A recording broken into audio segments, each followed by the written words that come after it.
This is the new American media. All right, everybody, we're back with Blake. We're black with Blake. We're every time when you're on your show, you got to take a quick break. Blake is right. how I phrase it, because I do tend to co-host with Blake from time to time, and for anyone that's not aware, Blake and I are going to be launching a new radio project. Details coming soon. Can't tell you too much, but is it safe to say, Blake, it's an exciting development, and when this project does finally get rolling, I think it's going to be some really good times on the horizon? Absolutely. Really I looking forward to it. I don't want to get ahead of myself, but it could be pretty cool. All right, well, speaking of pretty cool, Another step. let's talk about something uncool. What's going on with these shortages and the Department of Homeland Security making these denials? Yeah, this has been a very big issue going on the last few months. A lot of publications are coming out, and of course, since they're they lean a little bit more to the right, I guess, so that they've made a big deal out of this. InfoWars, Drudge, Breitbart, trying to think of all. I don't know if it was the Financial Times or what's the other one I'm thinking of? Forbes. There's a lot of publications that are putting out stories that the Department of Homeland Security, and even Fox or Fox Business, Lou Dobbs, many people have seen this. A lot of people are probably familiar with the Department of Homeland Security has purchased over 1.6 billion rounds of ammunition. Some say 2 billion plus. The fact is they're buying huge quantities of ammunition, and a lot of it's like hollow point. Plus, they've been buying 2,700 assault vehicles and 7,000 assault weapons. So, it's been pushed out into the media enough to where Congress was finally starting to question what's going on here.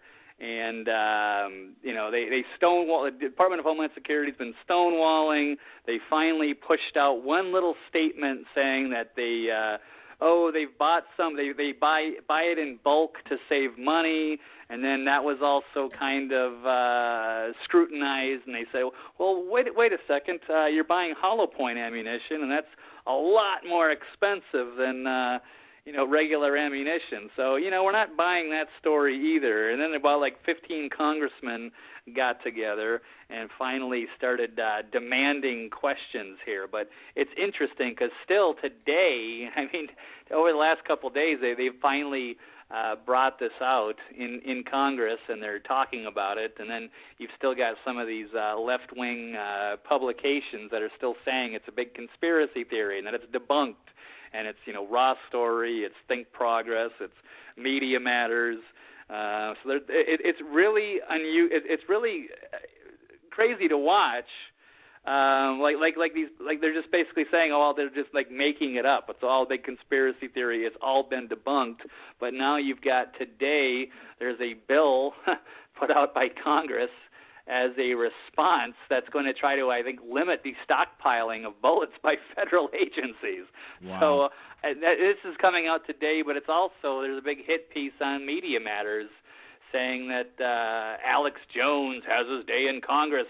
House Republicans hold conspiracy theory hearing. And there was another article I pulled up out of Raw Story that I covered on my show yesterday, saying basically the same thing, not necessarily against Alex Jones, but just the fact that one congressman said that he might think this is a conspiracy theory, and they just took that and ran with it. And then basically, I guess that was greater than all of the other information that has been put out, verified that the Department of Homeland Security is stockpiling ammo. Crazy. It's bold. It's really getting bold. Why won't they just accept it? Why are they stonewalling? Why can't they be transparent? Why can't they just tell us? So I don't know. I went in too many different directions, Brian. I hope I'm not overwhelming. No, Representative Jason Chaffetz from Utah said Thursday that the math on the massive bullet purchases didn't make sense, arguing that the purchases are exorbitant and wasteful and that it is entirely inexplicable why the Department of Homeland Security needs so much ammunition. So, right. But does that made up or not? But then you've got, the next line, you've got Democratic Representative John Tierney at the opening of the hearing, ridiculed the concerns as conspiracy theories which have no place in the committee room. And then, it's the story that Ross story, just took it and ran. Well, then luckily Representative Jim Jordan, Republican from Ohio, retorted, quote, "This is not about conspiracy theories. This is about good government," end quote. I mean, but we're having this conversation in Congress now, thankfully. Fox and MSNBC have got to they have to address these questions now. They have to address the crazy fringe, quote unquote, the tinfoil hat wearers. Oh, are there black helicopters? Yeah, you guys are so funny the way you don't think things through and the way you just absorb all the nonsense and the BS that you're spoon-fed.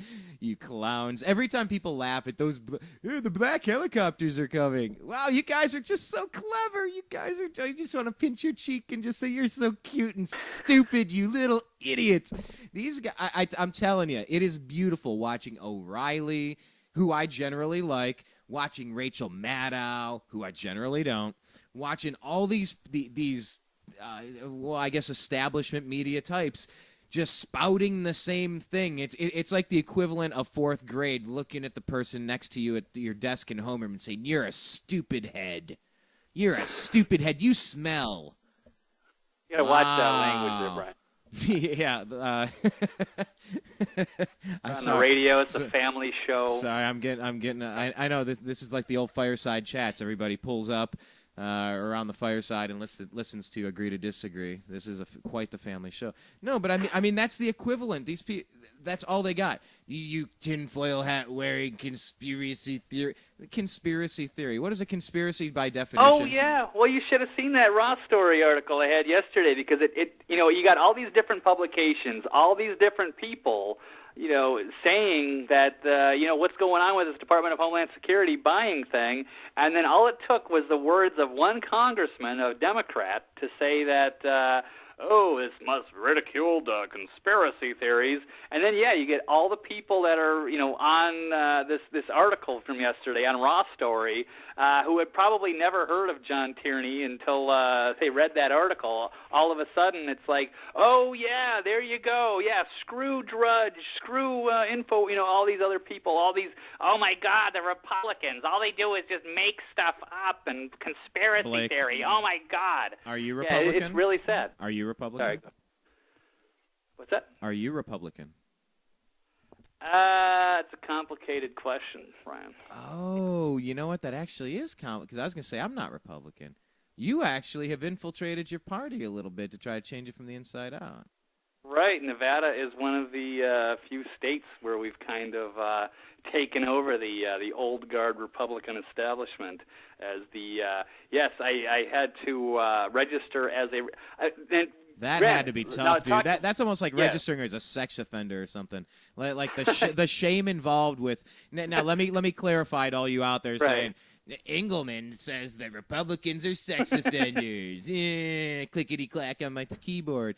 No. I'm saying it's to me it feels just as shameful as I would imagine it might be if you would have to sign up as being a sex offender to either endorse the Democratic Party or the Republican Party, who I feel are what I'm calling the purple party, the red tie and the blue tie, mesh them up all together and smush them, and you have the purple party. It's one big, huge government, progressive party, and the rest of us that like liberty and freedom. So.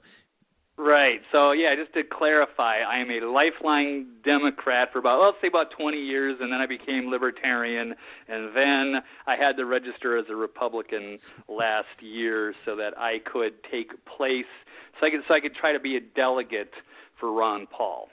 So that's why I'm a Republican. But since we had so much success taking the party over to an extent, that I'm just going to stay as a Republican, at least in Nevada. In the RNC, because you guys had so much success, they changed their own rules to make sure that Ron Paul wouldn't get nominated from the floor because they feared an overthrow by the delegates at the RNC conventions last time when they pre-selected Romney and pretended like the people had a say in it. Because all the Republicans and Democrats they're private clubs. We all know this, right? They're private clubs. They're little private clubs. There's really no rules saying they can't do whatever the hell they want. But they own a monopoly. There should be antitrust legislation filed against them to break up the monopoly like they do with the oil companies and the steel companies. When you own too much of a percentage of it, nobody else can compete. Where's the antitrust legislation against the Democrats and Republicans, guys? Just saying. Just want to put it out there. Anyone? Bueller? No, right. but let me ask you this for clarification, Blake. Right. Have you ever voted for a Republican for president? No. Okay, so to be clear, audience, Blake has never voted for a Republican for president. Okay. Let's see. I'm trying to remember. I didn't. Yeah, I voted for Clinton back in the day. Oh Lord. Was that 96 or something? Oh yeah. boy. 2004. 2004. That's right. I voted for John Kerry, even though I did want to vote for Bednarik, the libertarian. John well, at least I got to Kerry. vote for Bush. I wasn't going to vote for Bush. I mean, he was awful. So it was addition by subtraction vote. It was just like, we got to get this administration out of here. No to Cheney, no to Rumsfeld, no to Bush. Get them out of there. They were horrible, disaster. That was 8 of the worst years ever. But yes, John Kerry is a total tool. Not like I don't exactly look back and feel good about it. No, I voted for Cynthia McKinney in 2008. She was of the Green Party. And 2012, I voted Gary Johnson. So no Republicans. 2 Democrats, a Green Party, and a Libertarian. There you go. And a partridge in a pear tree. I didn't vote in 2000, but I would have voted for Al Gore. How scary is that? And then how much do I detest him now? That's amusing. But look, no, let's talk about it, because I'm on the other side. I held my nose and voted for George Bush, and I voted for him twice. I actually voted for John McCain. Oh, that's way worse than anything I've done. I mean, you're saying one side, I'm saying the other, and we both feel disgusted by it. Like we did something really wrong the night before, and maybe ashamed of myself. Maybe it felt right at the time. Afraid to ask my friends. Did I just vote for John McCain? I don't remember, but I'm afraid to ask. Right. Guys, why didn't you stop me? You saw I was getting into trouble. You know what happens when I've been drinking. Why did you let me vote for Bush a second time? What is wrong with you guys? You're supposed to be my bros. Hey, man, you look like you were having fun. I don't know. It just seemed like you wanted to be there. I don't know. I didn't want to get in the middle of that. I mean, come on. Where was the intervention for both of us? Yeah, I mean, a safe vote for a Ron Paul or a Gary Johnson, I mean, those are safe votes. The other ones make me feel so dirty. I opted out after McCain. I said, I cannot play this two-party game anymore. I cannot do it. I am not getting... I'm opting out. I am opting out of this two-party system. It is corrupt. It's a one-party, purple party oligarchy. It's the purple party oligarchy. Red tie, blue tie, it's a purple tie. It's the same thing. They just keep us arguing over fringe issues. Can't take it, Blake. Anyway, do you have anything to wrap up DHS? Because I want to bounce to a couple of these things. We're going to move real fast on these. Well, just to say real quick, just to show you how sad this is, just to take this little Media Matters, which is basically an extension of the White House. They are basically it's really they're really bad, and they're getting more absurd looking by the day. But we just covered those different congressmen. Obviously, it is a real story. There is no conspiracy theory, but you're talking about this article came out. Actually, it was yesterday. It was from Tyler Hansen. Yeah, the right wing's media promotion of a widely debunked Alex Jones conspiracy theory about the Department of Homeland Security's ammunition acquisitions prompted House Republicans to hold a hearing. But let's see here. It's funny to note. All right, I know I've got it says media. So, Representative, you did talk about the Chaffetz quotes here. Yeah. We have here, as Media Matters has previously noted, the claim that the Department of Homeland Security is stockpiling ammunition for some ominous purpose is simply wrong. In reality, the AP reported that while DHS did buy 1.6 billion rounds of ammunition, the government bought the bullets in bulk to save money on ammunition used in training and on the field. So wait a second. You're saying that it's a big conspiracy theory, but then you're saying in reality they did buy 1.6 rounds, but it's just in bulk to save money. I see. I don't even. It's like they're admitting that it's real, but they're calling it a conspiracy theory. No, it's just not like they're doing that. They are doing exactly that. They just think their viewers, their readers are just the biggest idiots in the world, and that's how they're just treating them. So, yeah, that's how sad Media Matters. I mean, if you want to follow Media Matters just for a good laugh, or Think Progress, or Raw Story, or Daily Co's, as painful as that is, yeah, they're crooks and liars. I mean, there's several of these liberal rags that they're really looking pretty stupid now, because I think every single one of them that I've mentioned has been on this, saying it's debunked conspiracy theory. Well, not anymore. All right, now there's a new bill going through Congress, so eat on, I don't know what to say, chew on that, whatever. You're going to say eat that or eat on that or chew on that. No. Without saying anything vulgar. Yeah, I know.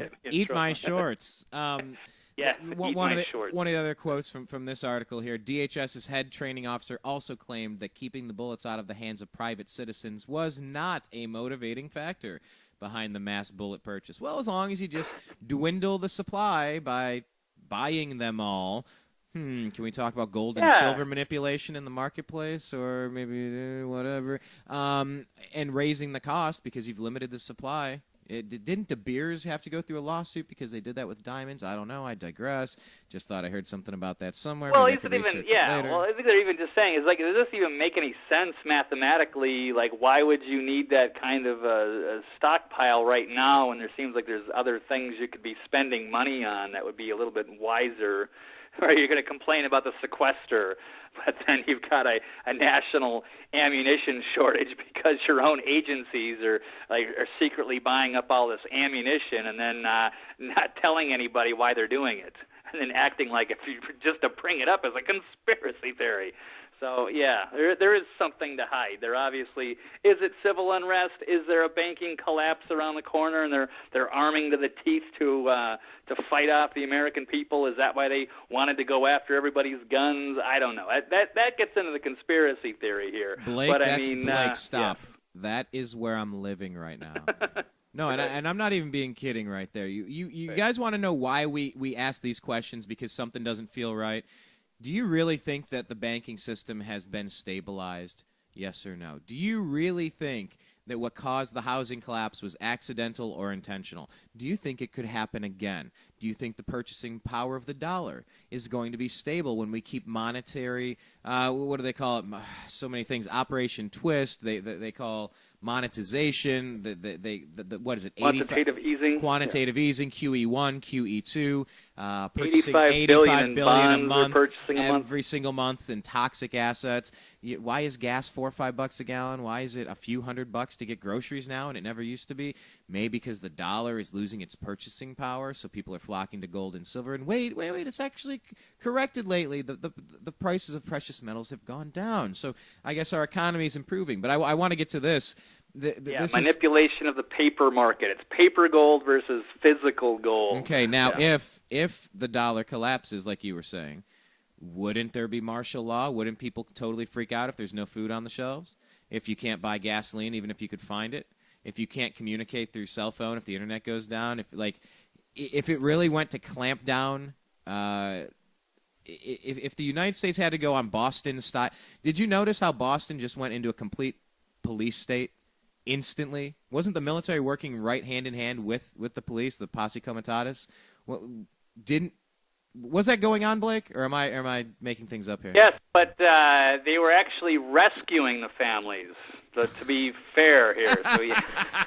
that's what they said. Okay, all right. They were. This is the quote. There's a great Steve Watson article from yesterday from Infowars, and that's the little subtitle here. It says, media says SWAT teams were rescued families by ripping them out of their homes at gunpoint. Yes. Oh.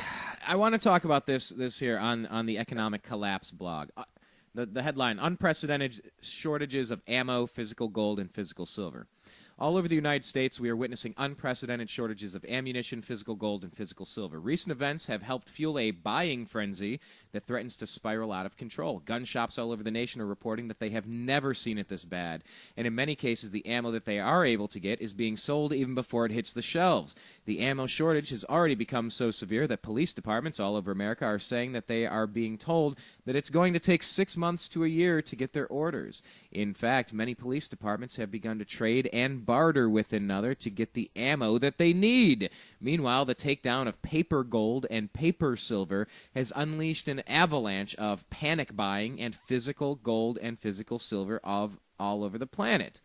In the United States, some dealers are charging premiums of more than 25% over the spot price for gold and silver, and they are getting it. People are paying these prices even though they're being told that delivery will not happen for a month or two in many cases. Some dealers are feverishly taking as many orders as they can, and they are just hoping that they will be able to get the physical gold and silver to eventually fill those orders. Personally, says the author, I've never seen anything like this. If things are this tight now, what's going to happen when the next major financial crisis strikes and people really begin to panic? This is from the economiccollapseblog.com. So as our own police are installing spy cameras at every corner, as we have drones flying in the sky, as you have your smartphones that track you with GPS and can actually be activated to use the camera to look at you. By the way, there's a case in Pennsylvania where they gave out laptops to students, and then they activated the cameras, and then they sent the police because they thought they saw what was a drug deal. Yeah, they're spying on you, and they can spy on you. They can activate these things remotely, and they can listen to you unless you take the battery out of your smartphone. But we're crazy. We're talking about black helicopters and tinfoil hats. There's no way any of these things could occur in conjunction with one another. There's no way the police and military have ever thought this far in advance, right? I'll tell you what, if they're at this position and they haven't thought about this, they need to be fired because I'm thinking about it.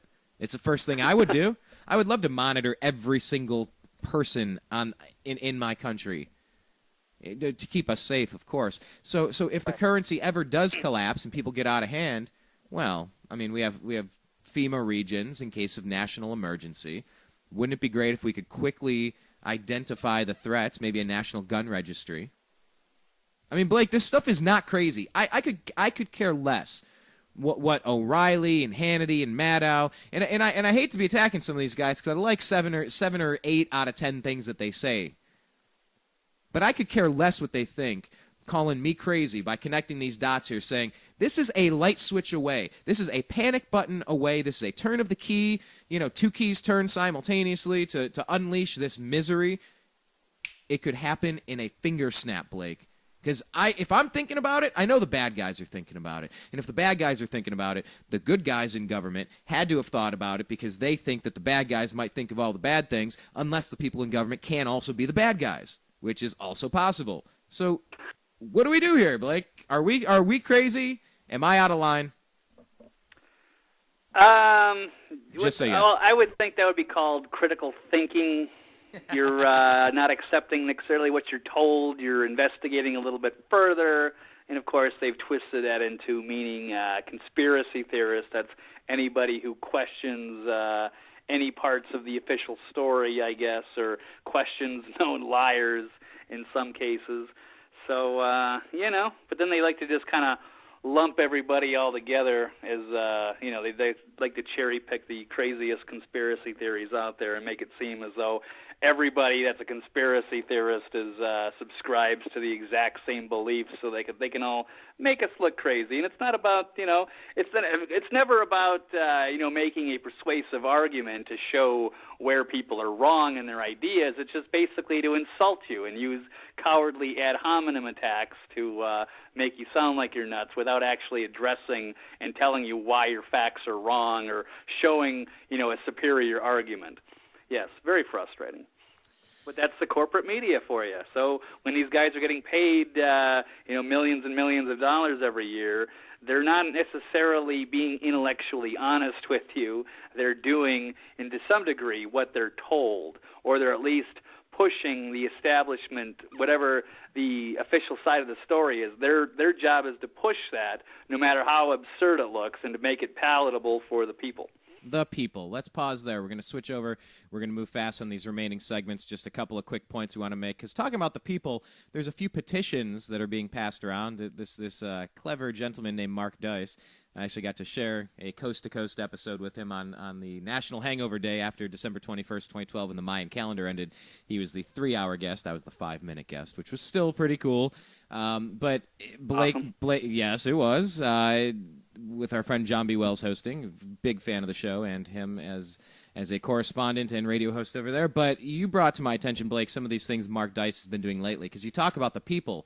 Well, you know, we're kind of talking to the choir. We're preaching to the choir here. I mean, it's not like people are that dumb, right? It's not like we're the only ones that get it. Well, unfortunately, I'm going to have to play something for you real quick and let you see just the wisdom of these people as Mark is explaining what these outlandish petitions are, and they're signing them willingly, cheerfully.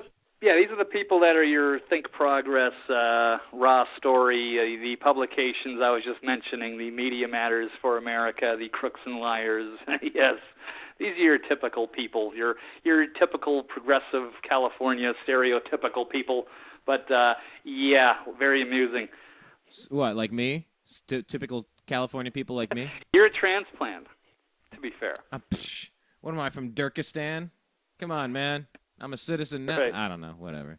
Dagestan? I think that's the name of it. Dagestan. Dagestan. I've heard of Chechnya. Actually, one of my friend's bands is called Chechnya. But I've never heard of Dagestan, so I'm calling it Derpistan. No offense to Dagestanians out there. Seriously, I don't know one way or another. I'll insult Pittsburgh Steeler fans all day, but. I don't know enough about Dagestan to make fun of it. So anyway, but by the way, you're listening to Agree to Disagree on thenewamericanmedia.com. I'm Brian Engelman. Our guest right now is Blake, the Eccentric Walley. You can follow him on Twitter at Eccentric99. Check out his homepage, eccentricperspective.com, and you can sign up for his podcast of his radio show, Eccentric Perspective, by going on iTunes and searching Eccentric Perspective. And he does radio on Monday, Wednesday, Thursday from noon to 1:30 p.m. Pacific on freedomizerradio.com. That's freedomizerradio.com. It's spelled as it sounds. If you're not subscribed to our YouTube channel, please click subscribe, youtube.com/thenewamericanmedia. Follow us on Twitter at American_media_. Search The New American Media on Facebook and like our page. And please check out our homepage, thenewamericanmedia.com. We have a new correspondent, HVZ, we'll just call her for now. And we're really going to be beefing up the site a little bit, actually in a big way. So please make sure you're checking that out. We're going to take a brief station identification break here on the TNAM radio network, and I want to come back and just play you a couple of these ridiculous petitions that are being signed over here in California. We'll be right back on the other side. You are listening to The New American Media.